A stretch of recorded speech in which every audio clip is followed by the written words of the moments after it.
In 2006, someone came to my office. I was the commander of Sarel.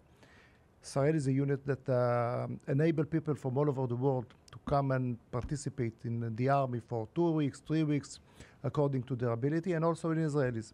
And we had 4,000 from each year, 4,000 in Israelis and 4,000 from abroad.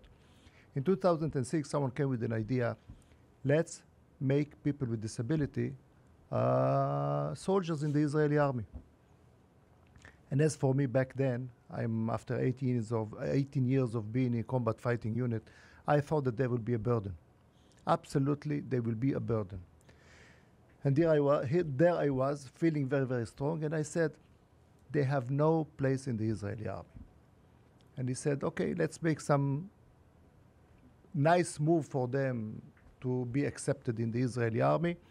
And I said, if it is in a low scale, low volume, let's make 1, 2, 3, at least 10 kids in the Israeli army, not as a soldiers even, as some kind of charity.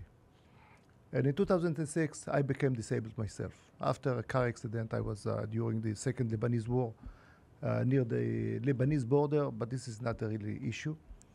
I found myself after this accident, a lot of explosions that were from the Hezbollah. My car was pushed to the ditch, and I found myself in a hospital, very white room, asking myself where I am. I thought I'm in the way to heaven or hell. I was in a lot of pain, but during wartime, a lot of delegations are coming to pay their sympathy to the wounded soldiers. And I was there, and a lot of groups came.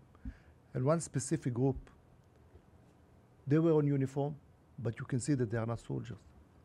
One of them, our eyes were crossed, and she approached me. And she asked me in Hebrew, she mumbled at first something that I did not understand. But afterwards she said, "Efshar lelatef lecha et hayad, can I pat your hand?" Before I knew it, she did it. And from that second on, my life changed. Magic upside touch. down. Magic touch. Absolutely magic touch. I felt like if I was 3 years old and I'm being held by my mother. I was protected. I felt protected. I felt so warm. I felt that no problems will conquer me anyhow. Nothing will harm me. So there I was, sitting in my bed, lying in my bed, thinking, how can it be that me, who did I think I am, not to include those amazing kids into the program, into some kind of program in the army? And from that on, I want to say that the rest is history, but the history is yet to come. So we made it.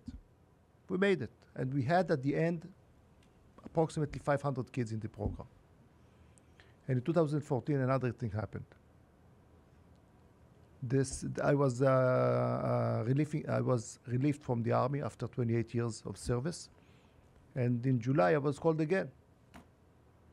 And here I was. I make a checklist, and I see that in this program there is only 50. I will make a very long story short.